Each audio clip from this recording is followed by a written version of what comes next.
ஏய் கடை முடு ஒருத்தனை கடை திறக்க கூடாது, எல்லாம் கடை முடு, ஒருத்தன் துறவு நடக்க கூடாதுடா, எல்லாம் உள்ள போ கடை மூடுறா.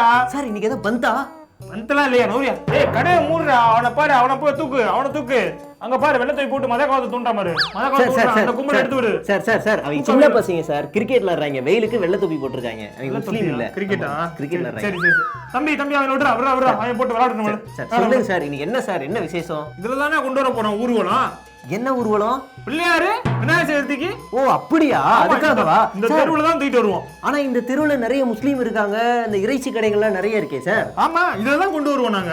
அவங்கள மூடணுமா கடையெல்லாம்? அவங்க மூடணும், திறக்க கூடாது, வெளியிலே வரக்கூடாது. இந்த தெருவுல தான் கொண்டு வருவோம் பிள்ளையார. சரி அன்னைக்கு ஒரு நாள் கடையை மூடனா அவங்களுடைய வாழ்வாதாரத்தை யாரு, நீங்க கொடுத்துருவீங்களா? நான் கொடுக்கணும். கொடுக்க மாட்டேன். நான் கொடுக்க மாட்டேன். சரிங்க சார், அப்ப அவங்களுடைய பண்டிகைக்கு உங்களுடைய கடையெல்லாம் மூடுன்னு சொன்னாங்கன்னா உங்க ஆளுங்களுக்காவது நீங்க வாழ்வாதாரத்தை ஏதாவது கொடுப்பீங்களா? கொடுக்க மாட்டேன். என்ன சார் இது, அந்த பக்கமும் இல்ல அந்த பக்கமும் இல்லாம என்ன அநியாயம் பண்றீங்க? என்ன நீ இப்ப என்ன கேள்வி மேல கேள்விட்டு இருக்க? யாரு நீ? எந்த ஆளுங்க நீ? சார் என்ன எந்த ஆளு? எனக்கு ஆள்லாம் இல்ல சார், நான் சிங்கிள் தான், இன்னும் கமிட் ஆகல. இந்த காமெடி தான் அப்பவே சொன்னேன், இந்த வைக்க வேணாம், ஸ்கிரிப்ட்ல எடுங்க, எடிட்டர் தானே தூக்கிருங்க, இதை கொஞ்சம் பார்த்து ஓரமா தூக்கிருங்க. என்ன பிரச்சனை?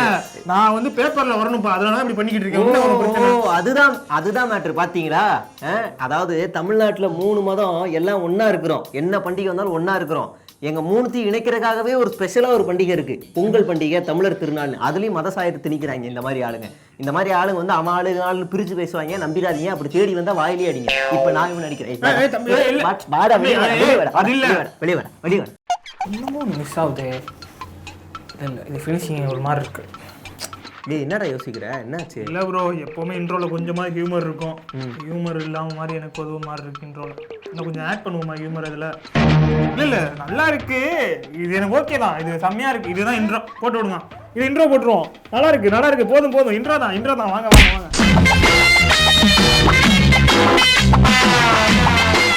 மதுரையில ஆளுங்கட்சி எம்எல்ஏ வந்து ஒரு மொய் விருந்து விழான்னு வைக்கிறாரு.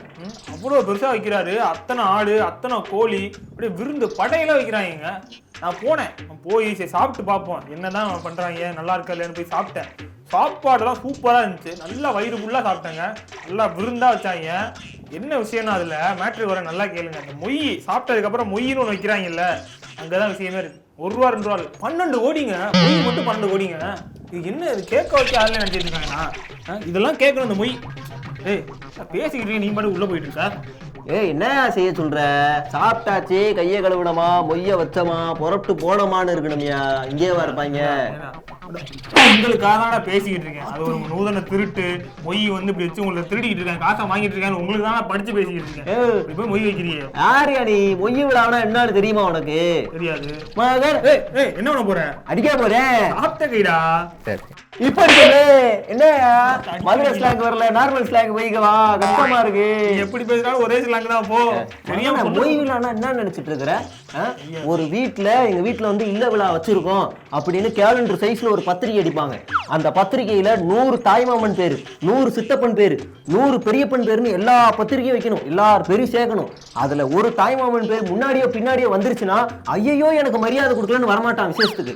உடனே அவன் காலில் போய் விழுந்து ஐயா நீதாயா எனக்கு அப்படின்னு சொல்லி கெஞ்சு கூத்தாடி வர வைக்கணும். இதுல இனிஷியல் ஏதாவது மாறி போயிருச்சுன்னா ஐயா பிரிண்டிங் மிஸ்டேக்கு சத்தியமான மறக்கல அப்படி இப்படின்னு கேட்டு அவனை வர வச்சிடணும். சரியா? இந்த இல்ல விழாவில் எவ்வளவு சிக்கல் இருக்கு தெரியுமா? ஒரு தாய்மாமன் கோச்சு கூடாது, ஒரு பெரியப்பன் கோச்சு கூடாது, 2 பேருக்கும் அளவா ஊத்தி கொடுக்கணும், அப்படியே அவங்க மனசு போனாம நடந்துக்கணும். எவ்வளவு பிரச்சனை இருக்கு. இதையெல்லாம் தெரியாம பேசி இருக்க. சரி இதெல்லாம் விட மூச்சு வாங்குது. சரி இதெல்லாம் விடியா. இல்ல விழானா என்னன்னு தெரியுமா? என் வீட்டில் இன்னைக்கு வந்து ஒரு பெரிய கடன் பிரச்சனை ஆயிடுச்சு, இல்லை என் மகளுக்கு கல்யாணம், இல்லை வீட்டை வாங்கணும், அதுக்கு ஒரு பெரிய அமௌண்ட் தேவை, அப்படிங்கிறதுக்காக நான் இல்ல விழா வைப்பேன். என் அங்காளி பங்காளி சொந்த பந்தம் எல்லாம் வந்து அவங்களால முடிஞ்ச உதவி எல்லாம் கொடுப்பாங்க. இதெல்லாம் வாங்கிட்டு அதை நான் சரி பண்ணுவேன். சரியா? சரி பண்ணிட்டு நீ சொன்ன பாரு, பகல் நூதன திருட்டு வாங்கி வச்சுக்கிறேன்னு. வாங்கிலாம் வச்சுக்கிறது இல்ல. அங்க இருக்காரு பாரு மாயாண்டி சித்தப்பா, அவர் எனக்கு 10,000 வச்சிருக்காரு. திரும்ப அவர் வீட்டு இல்ல விழாக்கு நான் 10,500 செய்யணும். இல்லன்னா மறுநாள் காலையில வந்து இப்படி நின்றாரு வாசல்ல. என்னயா 10,000 வச்சேன், என் வீட்டு விசேஷத்துக்கு வரல அப்படின்னு. அப்பவே நான் 10,500 கொடுக்கணும் கையில, இல்லைன்னா அடுத்து என் உரம் விட்டு முடிச்சு விட்டுருவாரு. புரியுதா? இன்னொன்னு கடன் பிரச்சனைனால மட்டும் இல்ல விழா வைக்க மாட்டாங்க. வருஷம் அங்காளி பங்காளி சொந்த பந்தத்தெல்லாம் எல்லாரையும் பார்க்கணும், நெருக்கமா இருக்கணும். அதனால வருஷம் வீட்டுக்குள்ள ஏதாவது ஒரு நிகழ்ச்சி இருக்கணும் அப்படிங்கறதுக்காக இதை வைப்பாங்க. இது தென் மாவட்டங்கள காலங்காலமா நடந்துகிட்டு இருக்கிறது. இதை போய் கொச்சப்படுத்தி பேசிக்கிட்டு இருக்கிறியே நீ. அவரு ஆளுங்கட்சி எம்எல்ஏவோ யாரோ ஒருத்தர் அவர் வந்து சொந்த நிதியில இருந்து எடுத்து பண்ண மாதிரிலாம் இல்ல. அவர் சொந்த பந்தத்துல கூப்பிட்டு எல்லாம் பண்ணிட்டு இருக்காரு. வாங்கின காசெல்லாம் திரும்ப மொய்யா கொடுத்து ஆகணும். இல்லைன்னா ஒரு மீசையை பிடிச்சி கரைக்கு திருப்பிக்குவோம். புரியுதா? தேவையெல்லாம் பேசக்கூடாது. ஆமா, மொய் பத்தி இவ்வளவு பேசுறிய. உன் கட்சி 2014 வெறும் 214 கோடி என்கிட்ட சொத்து இருக்குன்னு காட்டுச்சு. இப்ப 2022 எவ்வளவு இருக்கு? எவ்வளவுடா இருக்கு? 5000 கோடி இருக்கு. எப்படி வந்துச்சு? அது வந்துச்சு, டொனேஷனா வந்துச்சு. டொனேஷன் உங்களுக்கு வந்தா டொனேஷன், எங்களுக்கு வந்தா பகல் நூதன திருட்டா? இன்னொரு தடவை எதிர்க்கணும்ன்றதுக்காக சம்பந்தமே இல்லாம எதிர்த்த அடிச்சு பல்ல வெள்ளலாம் கலட்டி விட்டுருவேன். புரியுதா? படிக்க மாட்டீங்க. போய் தொலை, கை வலிக்குது எனக்கு. மொய் வைக்காம போறான். தம்பி, லைப்ரரி டைம் முடிஞ்சிருச்சுப்பா. எல்லாம் வெளியில போங்க, வெளில போங்க. நாளைக்கு வந்து படிக்கலாம். வெளில போங்க. தம்பி கிளம்ப மாட்டியா? சொன்ன கிளம்ப மாட்டியா? கிளம்பு தம்பி. பெரிய ரைட்டரா இருப்பாரோ, எழுதிக்கிட்டே இருக்காரு. சரி, நம்ம டிஸ்டர்ப் பண்ண வேண்டாம். எழுதட்டும்.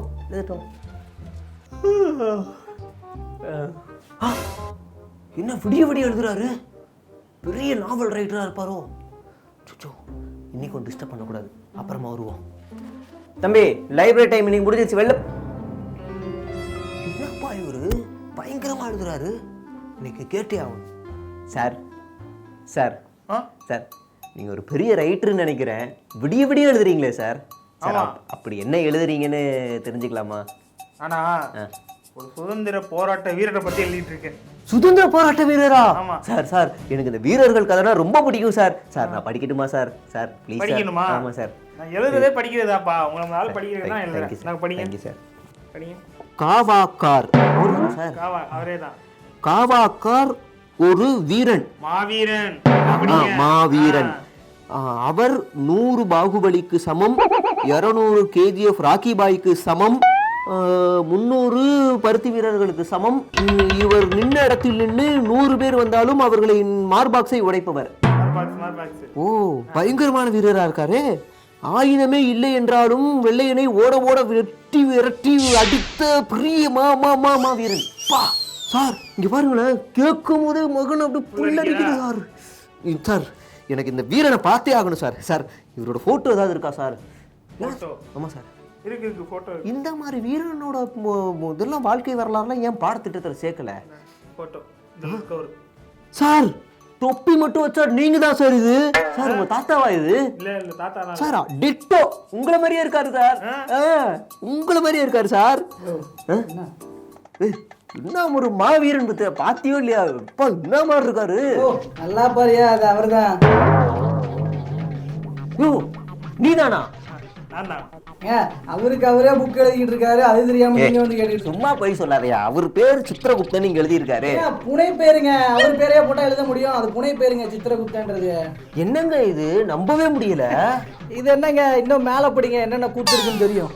காவாக்கார் அந்தமான் சிறையில் இருந்து இந்தியாவுக்கு வருவதற்காக புல்புல் பறவையில் ஏறி பயணம் செய்து வந்தார். என்னங்க இது? தெரியுதா? தெரியுதா? இதை விடுங்க, இதை படிங்க. இதுதான் உண்மை.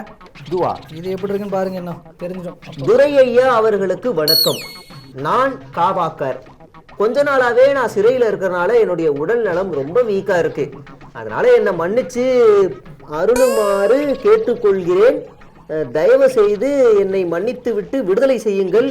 இனிமேல் நான் சுதந்திர போராட்டத்தில் கலந்து கொள்ளவே மாட்டேன். இவனா 100 பாகுபலி 200 KGF ராக்கி பாய்க்கு சமம்.